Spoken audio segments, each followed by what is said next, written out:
Assalamualaikum warahmatullahi wabarakatuh.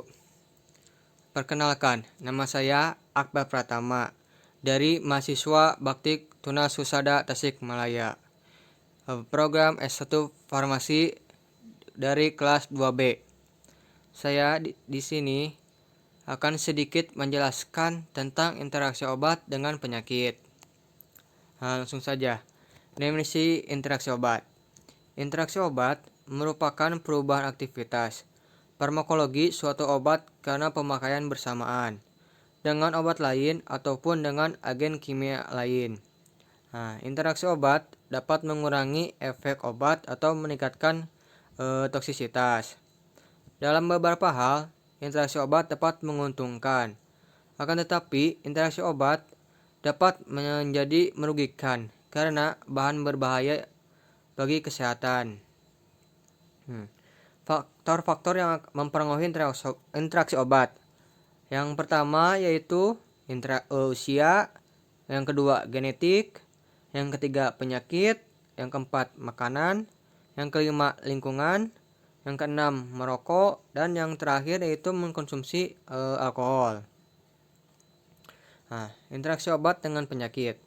Interaksi obat dengan penyakit adalah peristiwa di mana obat yang ditunjukkan untuk penggunaan terapeutik menyebabkan beberapa efek berbahaya pada pasien karena penyakit atau kondisi yang dimiliki oleh pasien.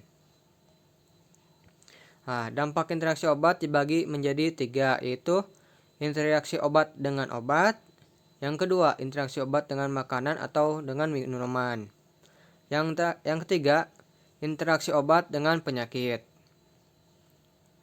Jenis-jenis interaksi obat dengan penyakit yang akan saya bahas yaitu penyakit kardiovaskular, penyakit pencernaan, penyakit ginjal kronis, dan penyakit lainnya.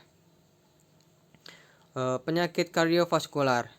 Ada banyak kondisi jantung yang tidak bekerja dengan baik dengan obat-obatan. Salah satunya hipertensi atau obat pseudoephedrine. Bagus untuk membersihkan kemacetan pilak. Tetapi karena mereka mengecilkan pembuluh darah, mereka meningkatkan tekanan darah. Ini bisa berbahaya bagi pasien yang terdapat tekanan darah sulit dikendalikan karena sulit dikendalikan. Yang kedua itu penyakit pencernaan. Pada penyakit radang usus seperti penyakit kronis dinding usus seringkali menebal yang memperlambat penyerapan obat. Banyak obat dimetabolisme oleh hati sehingga penyakit hati seperti sirosis menyebabkan obat menumpuk di dalam darah yang dapat menyebabkan keracunan. Dari semua obat NSAID yang paling buruk karena menyebabkan menghilangkan lapisan lambung dan meningkatkan keasaman lambung. Penyakit ginjal kronis. Keadaan di mana ginjal telah rusak dan fungsinya telah terganggu. Seperti obat NSAID, antibiotik, dan kemoterapi harus diresepkan dengan hati-hati, terutama pada stadium CKD yang lebih lanjut. Ginjal juga berperan dalam fungsi endokrin, dan ketika sakit, beberapa fungsi ini akan menghilang.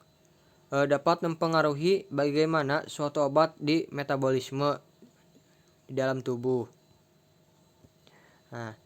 Yang keempat yaitu penyakit lainnya. Pada pasien yang mengalami mengkonsumsi diuretik dapat menyebabkan retensi asam urat.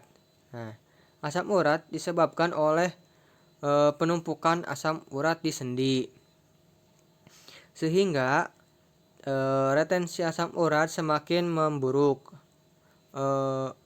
Beta blocker adalah obat-obatan yang bisa diberikan untuk gagal jantung dan hipertensi. tetapi harus diberikan hati-hati karena hati-hati karena kepada yang mempunyai asma karena memblokir mereka pada reseptor. Nah, terima kasih. Terima kasih atas perhatiannya. Mohon maaf apabila banyak kesalahan. Billahi taufik wal hidayah. Wassalamualaikum warahmatullahi wabarakatuh.